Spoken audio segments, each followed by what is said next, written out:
Bom dia a todos, é um prazer ter todos vocês aqui nesse momento importante comigo. E como a professora me apresentou, eu sou a Michele Nonato, e este é o meu trabalho de doutorado, onde eu vou abordar, então, o European Viscum Album and Host Influence, Metabolome Analysis and Anti-Cancer in Vitro Activities. Quero dizer para vocês de uma forma, assim, bem abrangente, como vai se dar essa apresentação. No primeiro momento, eu vou fazer um background acerca de quem é a espécie viscoalbum, para que a gente entenda um pouco melhor esse histórico e por que eu estou apresentando esse trabalho.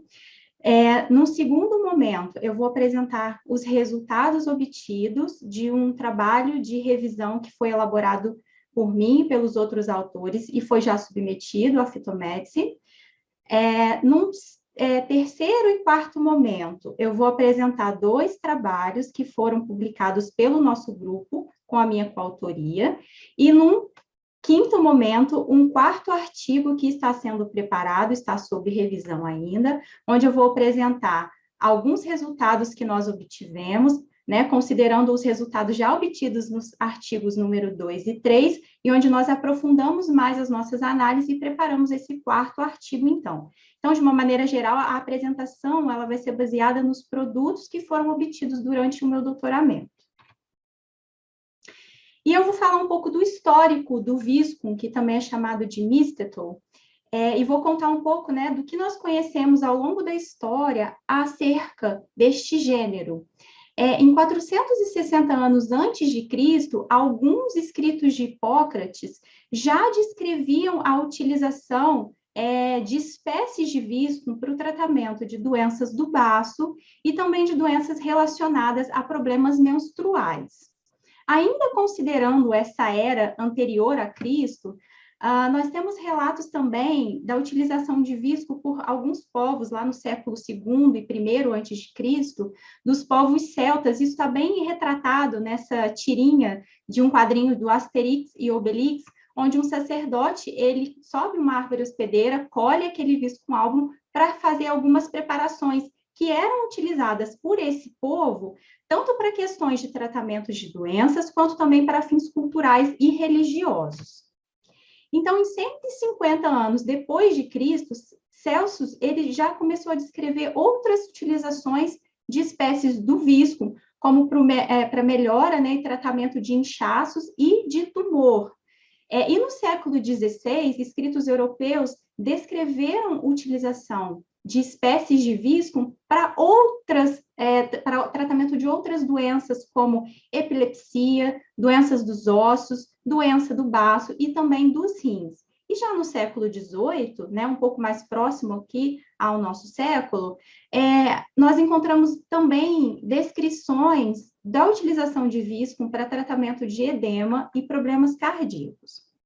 Entretanto, é no século XX onde nós temos talvez um ponto-chave, um ponto central da utilização de viscum, e aqui eu vou destacar especificamente a espécie Viscum album, pois ela foi inserida dentro da medicina antroposófica e foi relacionada a um tratamento complementar do câncer. A partir desse momento, a gente tem um boom na questão de pesquisas científicas para o entendimento e a melhor compreensão de como se daria, então, os mecanismos de ação da utilização dessa espécie para o tratamento do câncer. Isso está muito bem retratado nesse artigo de revisão, onde os autores demonstraram, ao longo, né, de todos esses anos que eu mostrei para vocês, como o viscum tem as suas potencialidades e como ele ainda carece, mesmo sendo tão conhecido ao longo do tempo, né, como ele ainda carece de estudos científicos relacionados a modelos mecanicistas também, e alguns estudos relacionados a estudos clínicos que evidenciem e mostrem, né, essa potencialidade do visco.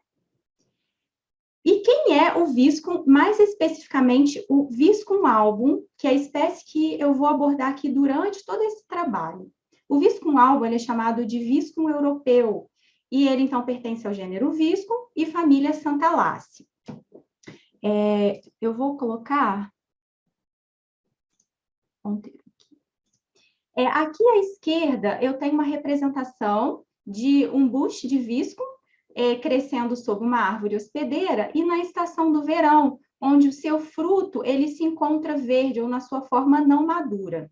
E uma característica interessante dessa espécie, aqui no inverno, é justamente onde nós temos o viscum apresentando seus frutos na sua forma madura, mesmo considerando as adversidades climáticas, né, as características de baixa temperatura, baixa incidência de radiação solar, é o período onde esse fruto apresenta-se maduro, sendo uma característica bem peculiar e intrínseca dessa espécie vegetal.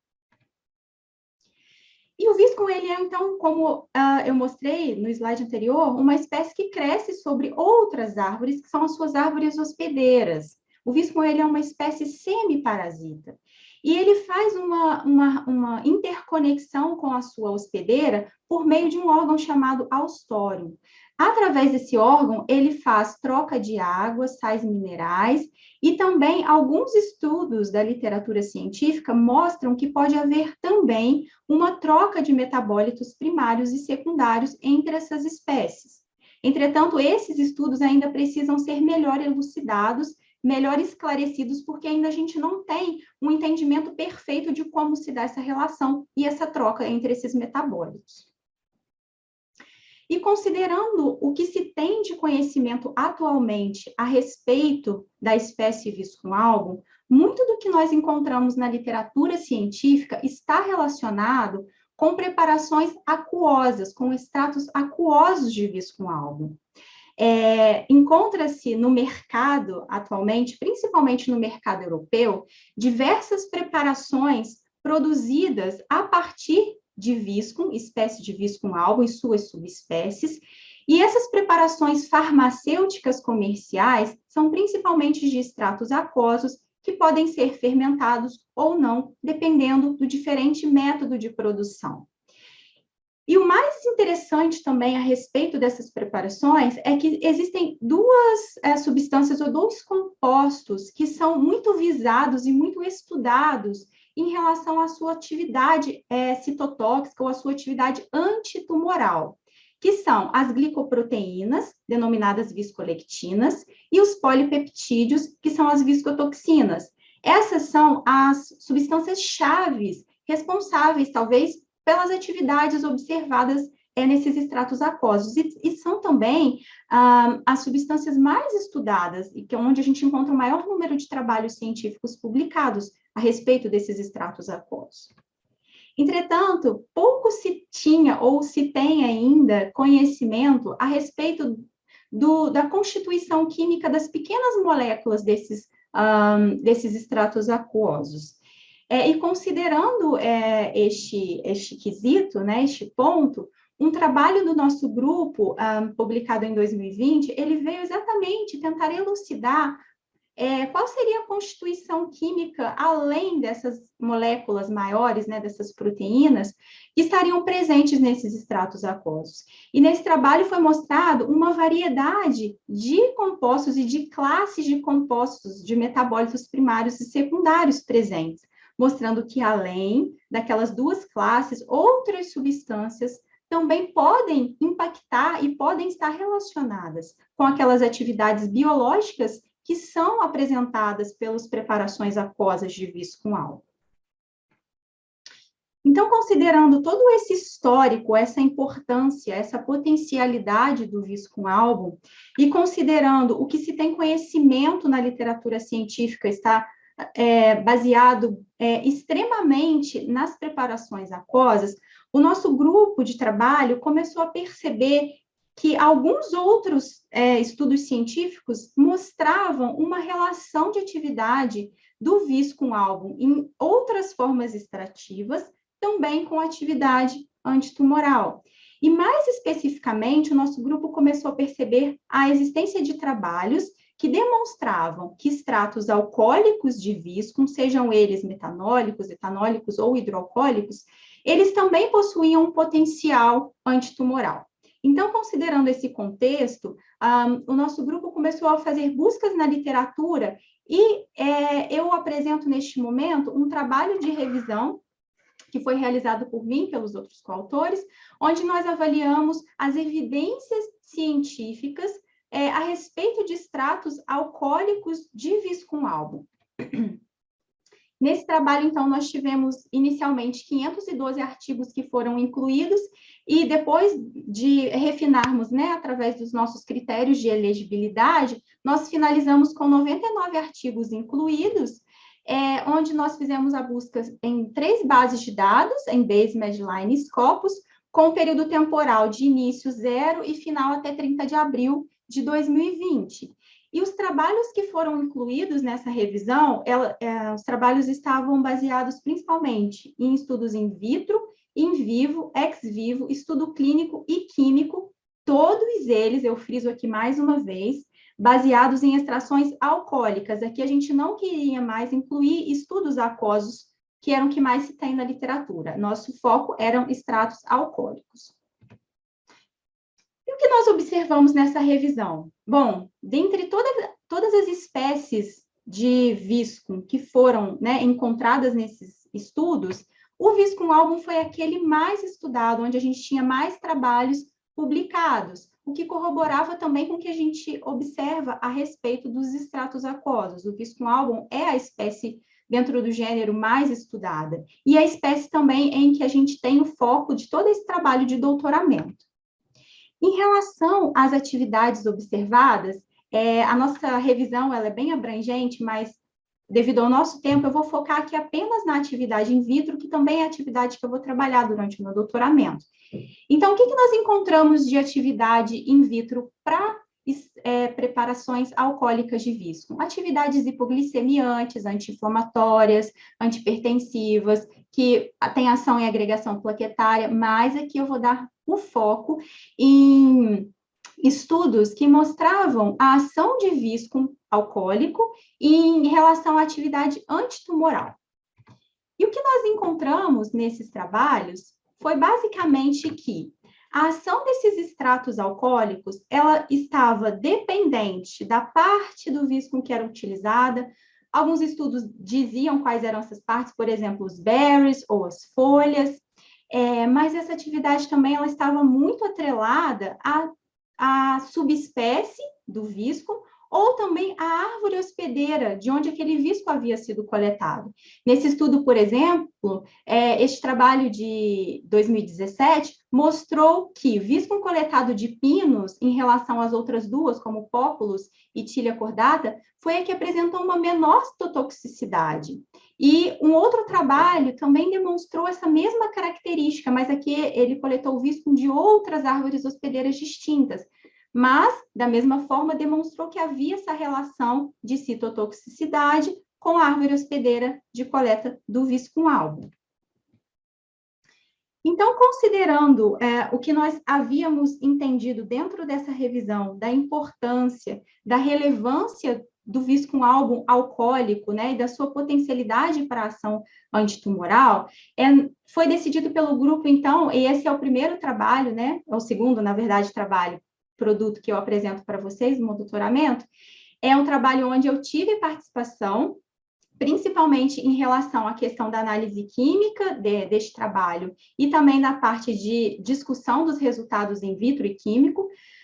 E neste trabalho nós queríamos entender, bom, se essa revisão nos mostra que o Viscum alcoólico ele tem um potencial antitumoral e que essa revisão também nos mostra que isso depende da árvore hospedeira e pode depender também da subespécie, então, nesse primeiro momento, nós pretendíamos avaliar justamente qual seria essa relação da subespécie de Viscum com o seu hospedeiro na atividade citotóxica observada. Para isso, nós fixamos uma estação de coleta, que foi o verão, e utilizamos técnicas de cromatografia líquida acoplada à espectrometria de massas e técnicas de análise in vitro, como a citometria de fluxo, para avaliar as atividades in vitro. Então, nós utilizamos extratos de planta fresca de 3 subespécies de Viscum, que foram a subespécie album, Austriacum e Abietes, de 5 hospedeiros distintos. E aí, aqui eu friso mais uma vez que dentro da subespécie album, nós havíamos coletado visco de 3 hospedeiros distintos. Então, mesmo sendo, né, a mesma subespécie, ele poderia crescer em diferentes hospedeiros e, mesmo assim, são considerados a mesma subespécie botânica. E para todos os trabalhos a partir daqui que foram realizados, foi mantido um padrão de coleta. E essa coleta ela foi realizada na Suíça, porque essa espécie não é endêmica, né, do nosso país. Então, ela foi coletada na Suíça pela professora Carla, que foi a minha orientadora, e os extratos também foram preparados lá e trazidos para o Brasil. Então, em todos os estudos, foi mantido um padrão de coleta, onde foram coletadas folhas de 1 e 2 anos e caules de 1 e 2 anos, de visco com álbum para todas as amostras, sempre mantendo esse padrão, e também esses berries dessa primeira interseção aqui. Sempre para todos os estudos, a partir de agora, a gente manteve esse padrão de coleta, para que a gente diminuísse, então, mais uma variável em relação à composição química dos nossos extratos. E o que foi observado nesse primeiro trabalho? Que extratos de visco com álbum, subespécie Abietes, coletados de Abies album, foram aqueles que apresentaram uma maior atividade citotóxica para a linhagem de leucemia humana, MOLD4, e para uma linhagem de sarcoma murino, que é a Yoshida. Nesse ensaio, era um ensaio de WST, foi feito esse screening considerando a atividade metabólica das mitocôndrias. E nesse ensaio, então, foi demonstrado que essa subespécie foi a mais promissora para estas linhagens, nessas condições de tratamento e de tempo de incubação. Mas nós não podemos negligenciar que dentro da subespécie album, a subespécie viscum album, coletados de malos e de quercus, nós também obtivemos uma boa resposta para ambas as linhagens, né? E o que foi bastante interessante foi que a subespécie austríaco, coletado de pinos, foi aquela que demonstrou uma menor atividade ou uma nulidade da sua atividade, considerando as linhagens que nós avaliamos. Demonstrando, então, aqui neste momento, essa relação de atividade biológica com subespécie e além da subespécie com a árvore hospedeira. Então, nós partimos para uma possível identificação de um mecanismo de morte que estaria sendo gerado por essas preparações. Neste momento, nós utilizamos, então, a citometria de fluxo, foi utilizada a citometria de fluxo, onde foi feita uma marcação com anexina, FIT-C e 7-AD, onde nesse ensaio de citometria nós podemos avaliar tipos de mortes geradas por meio desses extratos sob essas linhagens celulares. Nas barrinhas pretas, nós observaremos as células em morte apoptótica e nas barrinhas cinzas em morte necrótica. E aqui, na barrinha branca, né, aquelas células que ainda estão viáveis ou vivas metabolicamente. Então, o que nós observamos? Que já em 4 horas de tratamento de incubação com as nossas tinturas, as células com tratamento de viscum album, Abietes, foram aquela que apresentou uma maior citotoxicidade já no tempo de 4 horas, aumentando para o tempo de 24 horas, mostrando essa questão da tempo-dependência e também da dose, porque com uma dose menor a gente não observou, mas com uma dose maior de 0,5% volume da tintura mãe, que foi o extrato utilizado, nós observamos, então, o aumento dessa morte celular. Então, para esses extratos, o viscum album, a subespécie Abietes foi o mais ativo, seguido da subespécie album para os hospedeiros quercus e malos, e mais uma vez observamos aqui que a subespécie austríaco foi, mais uma vez, demonstrado que ela não possuía atividade para essas linhagens observadas. E lembrando que, naquela revisão sistemática que nós havíamos realizado, alguns autores também haviam demonstrado essa característica, mas para outras linhagens celulares diferentes dessas. E no segundo momento desse trabalho, nós queríamos entender se haveria uma relação da composição química dessas tinturas com a atividade que estava sendo observada.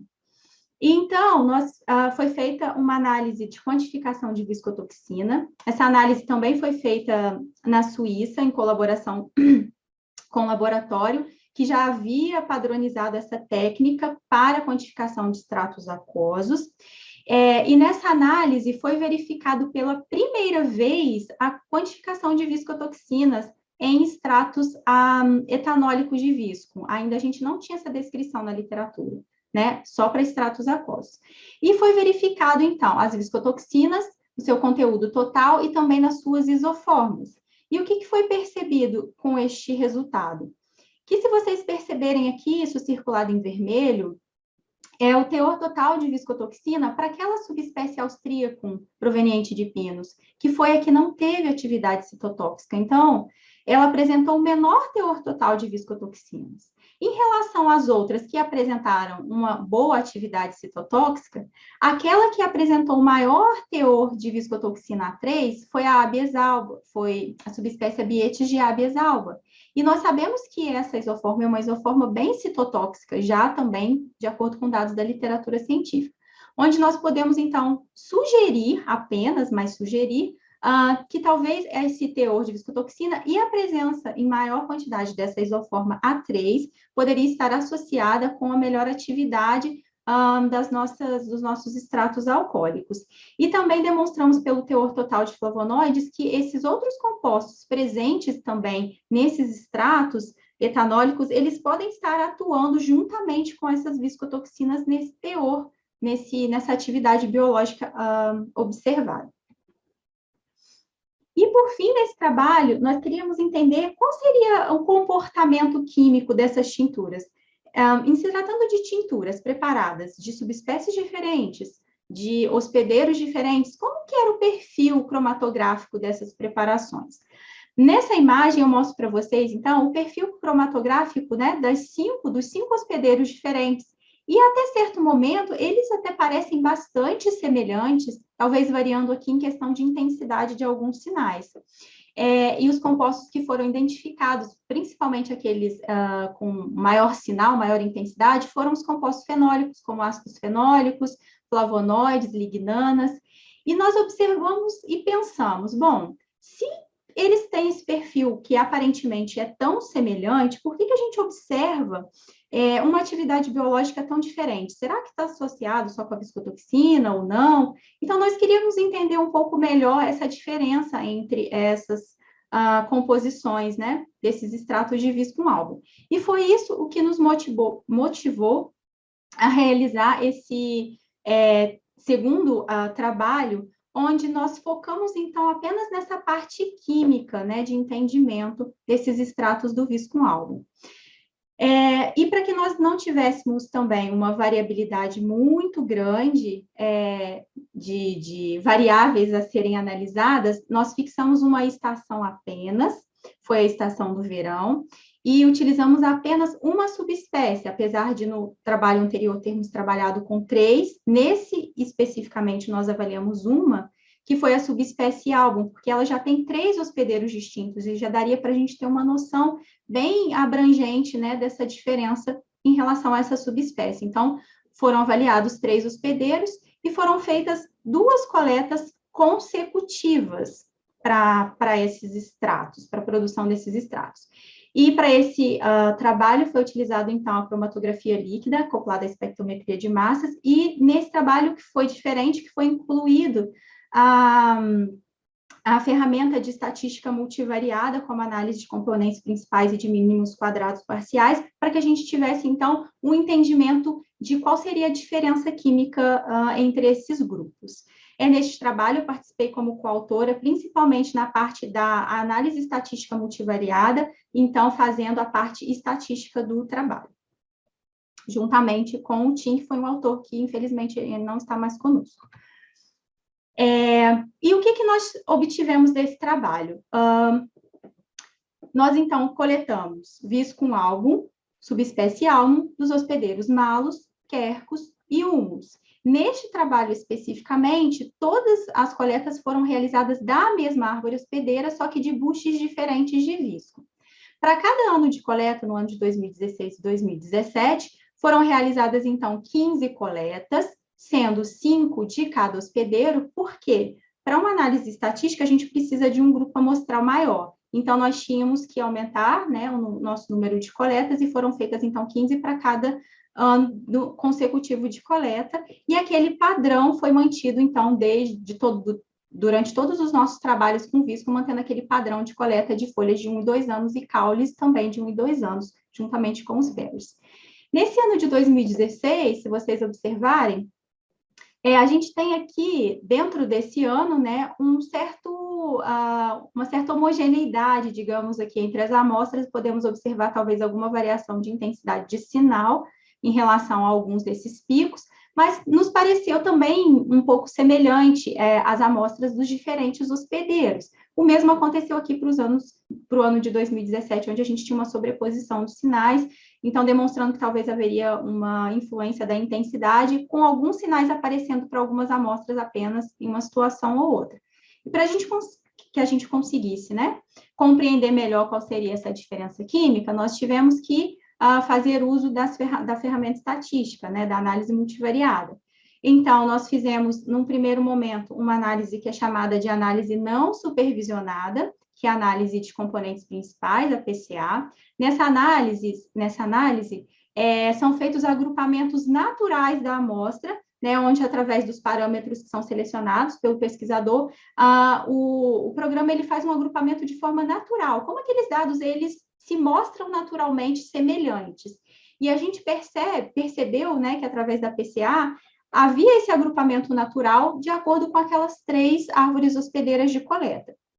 Então, considerando esse ponto de partida, foi realizada a análise de PLSBA, que é dos mínimos quadrados parciais, e nessa análise, então, a diferença em relação ao PCA é que ela é uma análise supervisionada. Então, nesse modelo, na verdade, é criado um modelo matemático, e nesse modelo, nós supervisionamos os nossos dados e dizemos quem são aqueles grupos, né? Então, nós, mais uma vez, tivemos a separação das nossas amostras de acordo com aquelas 3 árvores hospedeiras, tanto para o ano de 2016 quanto para o ano de 2017. E através da análise de PLSDA, a gente também consegue gerar um score daquelas variáveis que são mais importantes para a diferenciação desses grupos. E o que são essas variáveis? São aqueles valores massa-carga associados ao seu respectivo tempo de retenção. E para o ano de 2016 e 2017, se vocês observarem, aqui a gente teve 1, 2, 3, 4 variáveis, 4 VIPs, que foram repetidos nos 2 anos de coleta, que é o que pode ser observado aqui nesta imagem. Estes com retângulo vermelho foram aqueles que se repetiram nos 2 anos de coleta. Então, a gente observou, a nossa análise, então, em 2 anos, dentre aqueles compostos que foram muito importantes e que separaram os nossos grupos de acordo com a sua árvore hospedeira, eles se repetiram como VIPs em 2 anos. Isso foi muito interessante. E observando a questão do nível de intensidade do sinal para esses compostos de acordo com as árvores hospedeiras, esse perfil de intensidade ele também se manteve para os 2 anos. Como exemplo, eu vou citar aqui apenas a arginina. A arginina em 2016 e a arginina em 2017, ela se manteve mais intensa em visco álbum coletado de humus. Isso ele se manteve. E o mesmo padrão a gente observa para as outras que também se mantiveram constantes, só que a intensidade foi para outras árvores hospedeiras. Isso foi algo que nos deixou bastante felizes, né? E demonstrou que talvez esses compostos poderiam ser utilizados como biomarcadores para essa subespécie específica, para essas árvores hospedeiras específicas. E por que a gente tem esses marcadores? Porque é muito importante para o controle de qualidade sempre daqueles extratos que nós estamos produzindo, para que a gente sempre tenha rastreabilidade deles. E esse foi, então, a finalização desse trabalho, que ainda nos deixou alguns questionamentos. Além desses compostos que foram anotados, né, e foram importantes para a separação dos grupos, nós ainda anotamos outros compostos dentro daquelas preparações de visco, outros 11 compostos, nos mostrando, então, mais uma vez, aquela riqueza de composição dos extratos etanólicos de visco, mesmo se tratando de uma planta semiparasita, né, que às vezes a gente pensa que uma planta semiparasita ela não tem um metabolismo tão rico assim, mas nos mostrou que além daqueles importantes para a separação, ela tinha outros compostos também importantes ali na sua composição que poderiam estar atuando de alguma forma nas atividades biológicas observadas. Mas esse trabalho nos deixou ainda um questionamento, porque nós entendemos de forma separada, né, através do primeiro estudo, que os extratos alcoólicos de visco, eles tinham, sim, atividade em células tumorais, essa atividade foi dependente da subespécie, foi dependente da árvore hospedeira, e num segundo trabalho, com uma única subespécie, nós demonstramos, então, que havia uma diferença química entre amostras de uma mesma subespécie de árvores hospedeiras distintas, e nós queríamos entender, então, agora se haveria uma relação dessa atividade biológica com a composição química. Então, nesse trabalho, nós decidimos, então, juntar essas duas informações numa única análise. E, para isso, nós ainda inserimos uma outra variável. Nesse trabalho, a variável foi a questão sazonalidade, porque até então nós havíamos trabalhado unicamente com amostras de verão.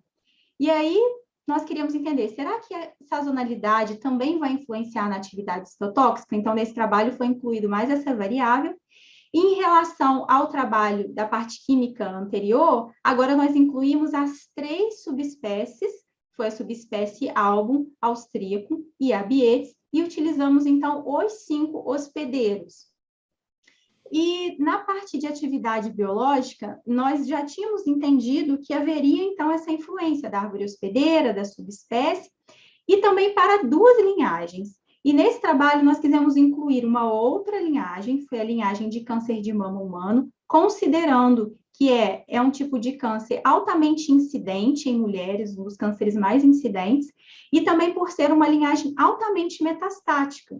Então, foi inserido mais essa linhagem nesse trabalho, onde foram utilizadas técnicas de atividade de MTT e também de atividade enzimática para avaliação de mecanismos. E na parte química, nós utilizamos as ferramentas de cromatografia líquida, acoplado à espectrometria de massas de alta resolução, e as ferramentas de estatística multivariada, que foram as análises de PCA e PLSDA. Então, em relação ao material vegetal, neste trabalho, então, como eu havia dito, foram mantidos todos aqueles padrões de coleta, né? E como nós tínhamos, então, 2 estações, verão e inverno, e tínhamos 5 hospedeiros, foram realizadas 5 coletas para cada hospedeiro em cada uma das 2 estações, totalizando, então, no final, 50 amostras.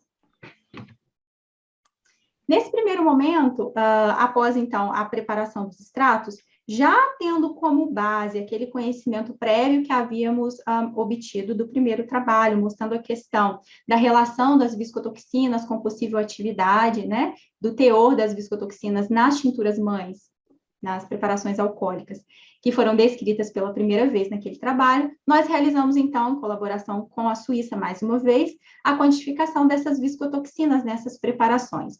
E nós observamos que elas, de acordo com aquele hospedeiro que o visco álbum foi coletado, a gente tinha uma variabilidade muito grande dessas viscotoxinas, e ainda mais considerando o local de coleta de onde o visco havia sido retirado. Mas, de uma maneira geral, nós percebemos que as viscotoxinas em barrinhas cinzas de verão sempre foram mais intensas. Não exclusivamente, em alguns casos não aconteceu isso, mas de uma forma geral. Então, como a gente tinha um número de variáveis muito grande, solo, árvore hospedeira, subespécie, a gente resolveu fixar aquelas amostras onde nós tínhamos um sítio de coleta único, que é esse sítio aqui, e avaliamos, então, o teor de viscotoxina só para esse sítio. E para esse sítio, nós percebemos que a subespécie album coletado de Quercus foi aquele que apresentou o maior teor de viscotoxinas para o verão. Então, o verão aqui, mais uma vez, ele demonstrou o maior teor de viscotoxinas, com exceção de visco álbum de humus, que foi o que não apresentou o mesmo padrão, mas, de uma certa forma, o verão tendo mais viscotoxinas. Então, o maior teor para Quercus, depois Abs e e pinos. E o que corroborou com alguns dados da literatura que, para os extratos aquosos, mostravam também esse mesmo perfil, como esse trabalho de Urach de 2006, que mostrou que no período de verão é onde a gente tinha esse maior teor de viscotoxinas. E por que a gente está interessado em avaliar viscotoxinas? Porque as viscotoxinas e as viscolectinas, elas são muito importantes para os extratos aquosos, são aquelas mais estudadas, que já possuem bastante descrição. E o nosso grupo, foi a primeira vez que foi descrito a presença delas também nos extratos etanólicos, e queríamos entender um pouco dessa influência nas nossas preparações. Bom, considerando, então, que as nossas amostras também continham viscotoxinas, né? Mas nós queríamos perceber como seria o comportamento da atividade citotóxica das preparações como um todo, no seu todo, na sua composição total, na célula de câncer de mama humano, MDA-MB231, nós, então, fizemos a análise de citotoxicidade pelo método de MTT com os extratos de inverno. E o que nos deixou bastante intrigados foi que, para as três linhagens, para as três subespécies que nós avaliamos, tanto no tempo de 24 quanto no tempo de 48 horas, essas tinturas ou não apresentaram atividade ou uma atividade muito baixa, demonstrando que, além da questão da linhagem celular, da questão da subespécie, da árvore hospedeira, a estação também ia influenciar essa atividade citotóxica, sendo que a estação do inverno foi aquela que não demonstrou a melhor atividade, melhor resposta para as nossas tinturas. Em seguida, nós fizemos as análises, então, com as tinturas de verão, e, diferentemente das amostras de inverno, elas apresentaram uma boa citotoxicidade, sendo a subespécie album, tanto para 24 quanto para 48 horas, aquela que apresentou a maior atividade citotóxica, seguida da subespécie abietis. E vocês, né, se lembram que naquele primeiro trabalho foi o inverso que aconteceu para as linhagens de Molt e Yoshida. A subespécie abietis foi mais ativa do que a album, mostrando essa relação também da linhagem com a atividade observada. E dentro da subespécie album, a Quercus foi aquela, viscum proveniente de Quercus, foi aquele que teve uma maior atividade citotóxica. Bom, e a gente ainda fez, né, ficou uma pergunta, será que essa atividade na célula tumoral, ela é a mesma numa célula não tumoral? E nós fizemos análise num queratinócito humano chamado RACAT, para entender esse comportamento se iria se manter. E nós percebemos que sim, as tinturas também tinham uma atividade sobre esse queratinócito, entretanto, essa atividade foi menor. Se vocês considerarem essas barras aqui, ela foi bastante diferente das preparações na MDA, com exceção aqui do Quercus, que ele pareceu se manter um padrão bem comum com a MDA.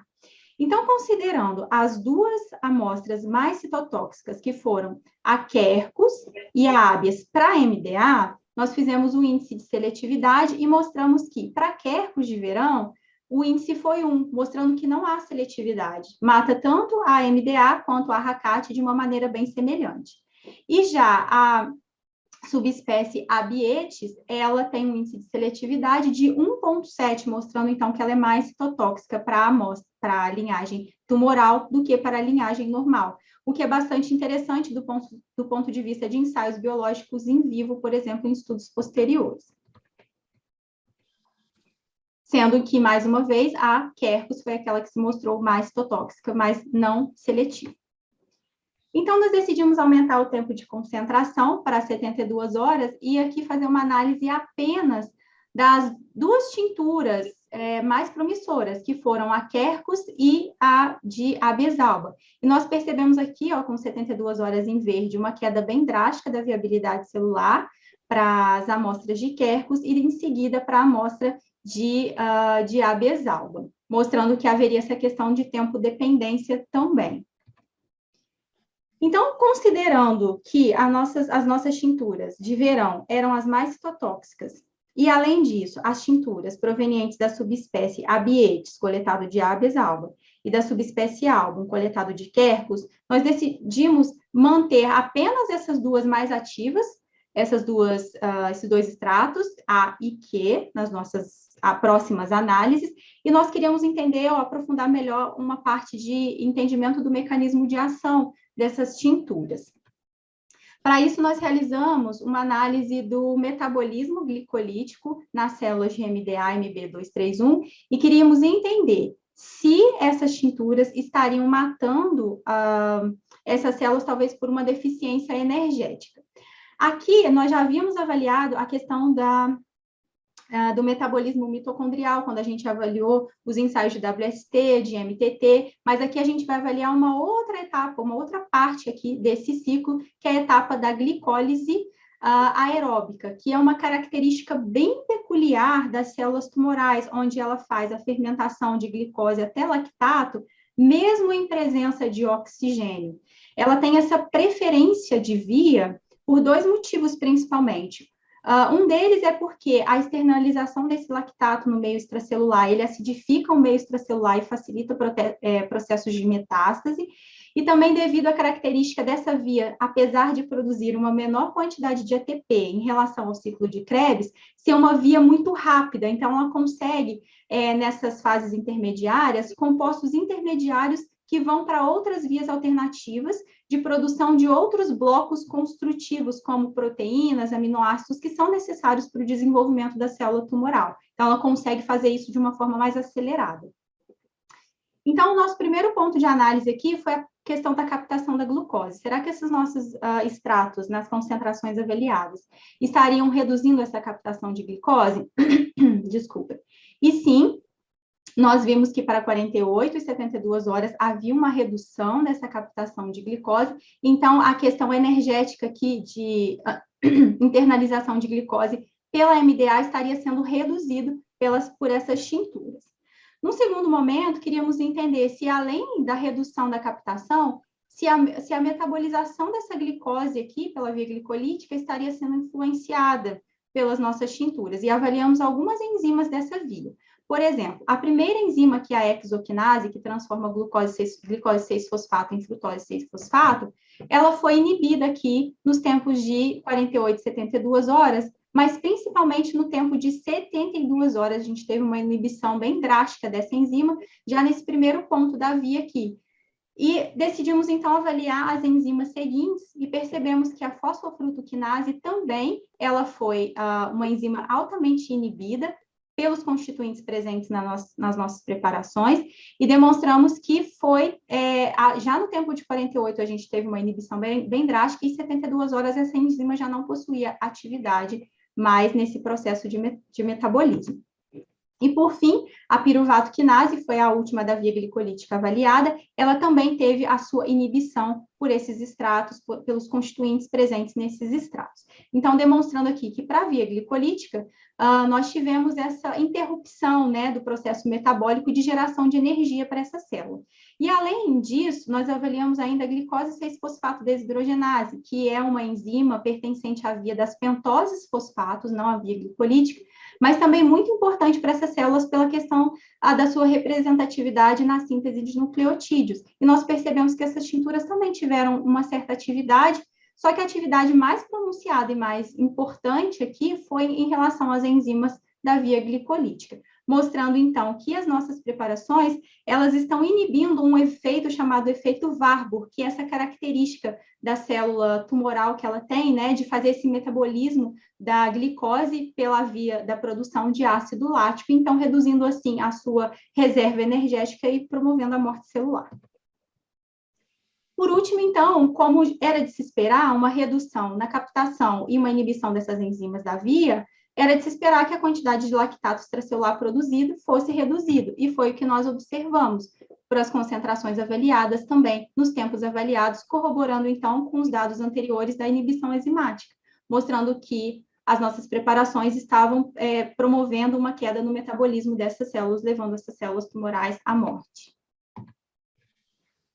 E finalizando, a gente tinha, então, a resposta, olha, a gente sabe, né, um certo mecanismo de como pode estar acontecendo essa morte, e nós vimos pelo MTT que o verão mata mais, que o Viscum de Quercus e Abies mata mais, e nós queríamos entender, então, essa relação com a questão da composição química. Por que uns matam mais do que outros? Essa química, como ela estaria influenciando nisso?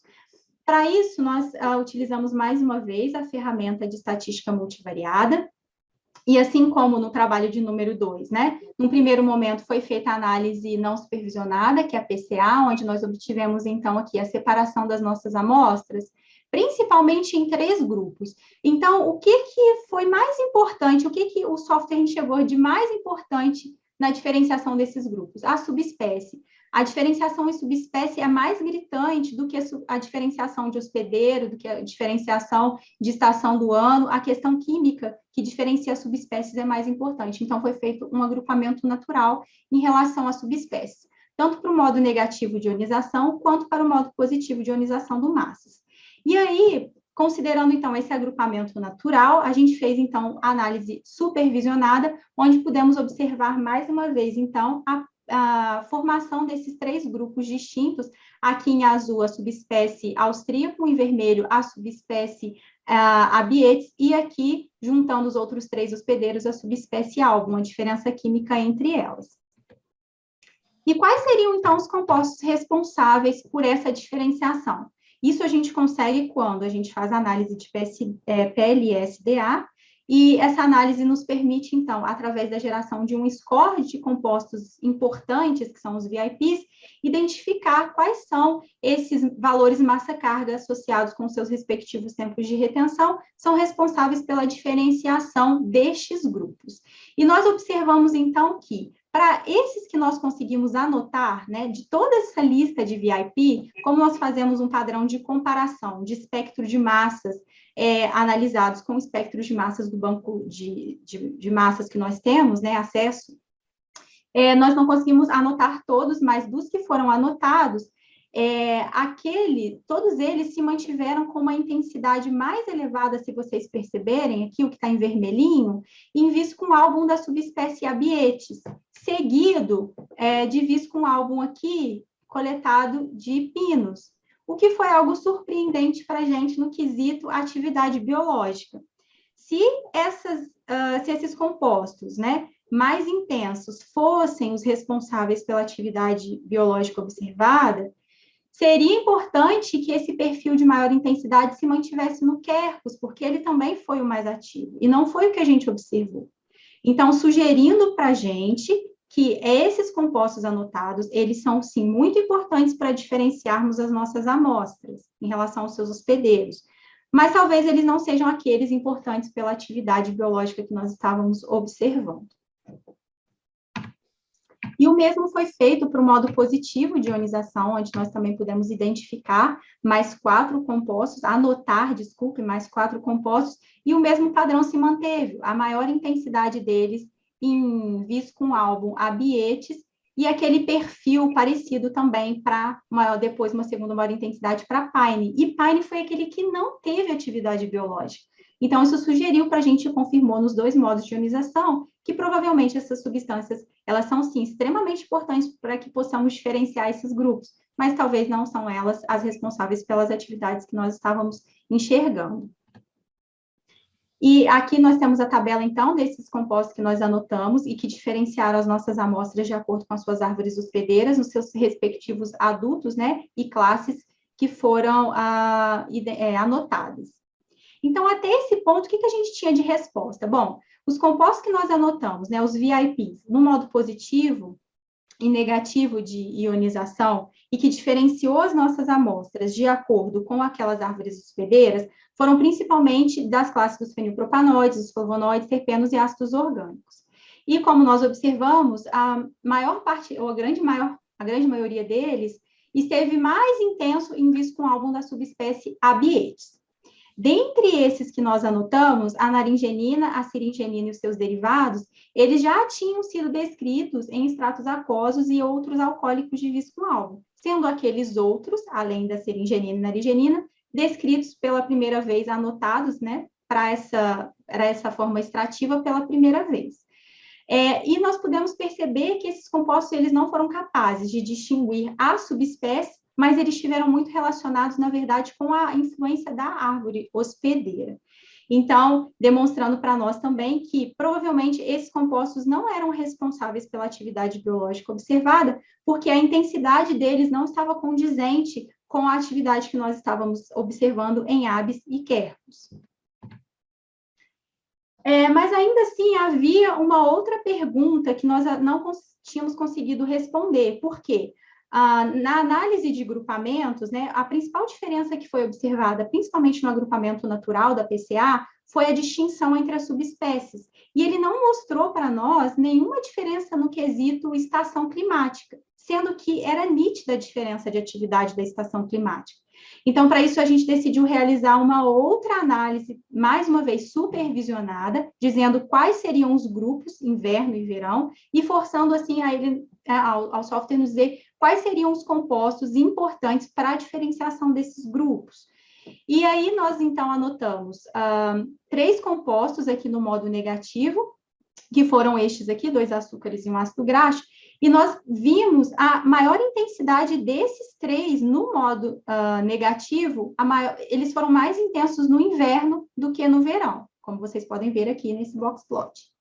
E fizemos o mesmo para o modo positivo de ionização, onde os 2 que nós conseguimos anotar, diferentemente do modo negativo, no modo positivo, esse ácido graxo, esse composto aminado, eles mantiveram mais intensos no verão do que no inverno, mostrando, então, que essa técnica, né, supervisionada, ela pode nos ajudar, quando a gente, né, consegue montar uma estratégia, a identificar essas diferenciações. Para esses 2 compostos que foram anotados e foram mais intensos no verão, esse ácido graxo, que é um ácido graxo hidroxilado, ele está muito presente em esfigolipídios de membranas de plantas e ele tem uma influência muito grande na questão da fluidez das membranas das plantas. Essa poderia ser uma funcionalidade biológica vegetal. Em questão da funcionalidade no aspecto de atividade in vitro, a literatura descreve que ácidos graxos e ácidos graxos também saturados de cadeias ramificadas, eles podem ter atividade anticâncer relacionada. Então, pode ser que ele esteja atuando como um influenciador nessa atividade de verão, né? Uma sugestão. E esse composto aminado, ele é um derivado de GABA e ele está presente nos tecidos das plantas e ele é responsável pela regulação do pH e proteção contra estresse oxidativo. E foi justamente no verão, onde a gente tem o maior índice de radiação de estresse oxidativo, que a gente observou a presença dele em maior intensidade. Isso é uma atividade em relação à questão utilidade para a espécie vegetal. Mas em relação à atividade in vitro, alguns estudos demonstraram que GABAs exógenos são capazes de inibir proliferação celular de algumas células, algumas linhagens tumorais e também diminuir metástases em modelos animais, mostrando que como esses 2 compostos, eles têm atividade, ou as suas classes, na verdade, né, possuem atividade antitumoral reconhecida, talvez eles possam influenciar, mas é apenas algo sugestivo. Então, de uma maneira geral, nós percebemos que os açúcares, eles foram mais intensos no inverno, que pode estar associado com a reserva energética do vegetal, né, devido a um baixo período de fotossíntese, que é o inverno, e também devido ao fato de os nossos extratos serem compostos de folhas, caules e berries, e os berries estarem maduros exatamente no inverno, onde a gente tem uma maior concentração de compostos de açúcares, né? Essa seria uma das razões. E como conclusão dessa tese, de um modo geral, considerando os trabalhos que nós publicamos, o que está sob revisão ainda, o que nós podemos observar? Que os extratos alcoólicos de verão, eles são mais citotóxicos do que os de inverno, inegavelmente. As células tumorais, em geral, elas são mais sensíveis quando comparadas às células normais. As linhagens de Multifor, que é uma leucemia humana, e de Yoshida, que é um sarcoma murino, elas tiveram uma citotoxicidade mais pronunciada com o viscoalbum abietes do que com o viscoalbum album, o que foi o contrário na linhagem celular de câncer de mama humano. A subespécie album foi mais ativa do que a subespécie abietes, mostrando que há essa relação de linhagem celular, de tipo de câncer, porque cada câncer ele tem a sua característica, a peculiaridade em questões, talvez, de alterações de mutações genéticas, de funcionamentos, de metabolismos. Então, para cada linhagem, um extrato pode ser mais ativo do que outro, considerando a subespécie. E em relação à célula de câncer de mama humano, dentro do viscoalbum, que foi o mais ativo, aquele proveniente de quercus foi mais ativo ainda do que os outros 2 hospedeiros, malos e humus. E o viscoalbum austríaco, a subespécie austríaco, foi o que menos citotóxico para todas as linhagens que nós apresentamos em todos os trabalhos, corroborando também com dados que havíamos encontrado na pesquisa de revisão de literatura, só que eles tinham feito isso para outras linhagens celulares e outras árvores hospedeiras, e a gente observou isso para as nossas linhagens e para as nossas árvores hospedeiras. As preparações de verão, provenientes de viscoalbum coletados de quercus e aves, eles foram capazes de inibir enzimas da via glicolítica, como a hexoquinase, a fosfofrutoquinase e a piruvatoquinase, sendo este um possível mecanismo para a morte celular observada por questão de privação de energia, né, de produção de ATP, para que aquela célula se mantenha viva. As análises químicas das tinturas alcoólicas, elas mostraram similaridade quando 2 anos de coletas distintos, quando análises em 2 anos distintos de coletas foram realizadas, isso mostrou para a gente, sugeriu que talvez esses compostos poderiam ser os biomarcadores para aquela subespécie e para aquela árvore hospedeira, considerando isso de extrema importância, porque em se tratando de material vegetal de planta semiparasita, a gente vê na literatura, infelizmente ainda, uma deficiência da indicação, né, dessas características, né, de estação, de árvore hospedeira de coleta, e esses biomarcadores podem nos ajudar, então, a diferenciar diferentes subespécies, enfim. E as análises estatísticas de PCA e PLSDA, elas foram capazes, então, de caracterizar a separação das nossas amostras de acordo com as suas respectivas subespécies e árvores hospedeiras, né? Isso parece, assim, meio trivial, mas do ponto de vista botânico, a gente sabe que eles são árvores hospedeiras distintas. Mas quando a gente pega uma espécie vegetal de viscoalbum, onde a gente não sabe de onde ele foi coletado, se a gente tem um modelo matemático, como é o caso do PLSA, a gente consegue inserir uma amostra desconhecida ali naquele modelo e descobrir de onde ou qual é a origem daquele visco, de qual hospedeiro. Então, esses modelos mostraram que para isso, para as nossas amostras, ele foi bastante capaz de realizar esse tipo de projeção. E também o nosso trabalho, ele conclui contribuindo, na verdade, com um banco de massas gerado de compostos anotados, que foram putativamente, né, identificados em preparações alcoólicas de viscoalbum, e esses compostos, no modo positivo e negativo, contribuem, então, para o melhor conhecimento dessas preparações etanólicas, alcoólicas, desculpa, de viscoalbum. E mostra, mais uma vez, para a gente que, apesar de se tratar de uma planta semiparasita, ela tem uma variabilidade química muito interessante e uma atividade biológica muito interessante que ainda requer e falta o conhecimento, né? Então, essas foram as conclusões da minha tese, de uma maneira geral. Eu gostaria de agradecer por cada um que está aqui nesse momento, pela sua atenção, né? Gostaria de agradecer de coração por aqueles que estão no Brasil e fora do Brasil pela presença. E de uma forma bem especial, eu gostaria de agradecer pela minha família, aqui agora nos meus agradecimentos finais. A minha família sempre foi o meu suporte, os meus pais, os meus irmãos, eles formaram a Michele que eu sou hoje também, fazem parte do meu crescimento pessoal. E queria agradecer muitíssimo à Universidade Federal do Rio de Janeiro, que não foi a universidade onde eu tive a minha formação inicial acadêmica como farmacêutica, mas foi a universidade que me recebeu para o mestrado, para o doutorado, me acolheu, né, como aluna ali da universidade, e aos laboratórios da professora Carla e ao LabMeta. Tudo que eu mostrei para vocês aqui nessa apresentação, eu aprendi com esses professores, nesses laboratórios, com esse grupo de pesquisa. Então, eram conhecimentos que eu não possuía e que eu pude aprender durante o meu processo, né, de mestrado e doutorado. E um agradecimento especial à Society for Cancer Research, na Suíça, representada aqui também por alguns membros, né, que estão presentes hoje. Eu gostaria muito de agradecer porque vocês permitiram que eu conhecesse o viscoalbum, permitiram que eu tivesse acesso ao estudo dessa espécie vegetal, espécie pela qual eu me apaixonei, então eu sempre me entregava de coração para esses estudos, para essas análises, porque eu via a potencialidade dessa espécie, a importância, a relevância, e eu fico muito grata por essa porta que me foi aberta, e eu fico bastante agradecida pela colaboração que foi feita com a VFK. Gostaria de agradecer aos meus amigos, aos meus amigos de laboratório, aos meus amigos fora do laboratório, que além da minha família, né, esse relacionamento interpessoal, ele faz com que a gente se mantenha de pé, dia a dia, apesar das dificuldades que a gente enfrenta na nossa caminhada. E também as agências de fomento, que foram a CAPES e a FAPERJ, são agências que financiaram, através das bolsas de estudos, né, esse meu período de doutoramento. Então, também sou muito grata por essas agências, por me permitirem, né, ficar de uma forma financeira mais tranquila, produzindo esse trabalho durante esse tempo. Mais uma vez, muito obrigada pela presença de cada um aqui nesse momento tão especial para mim. Obrigada.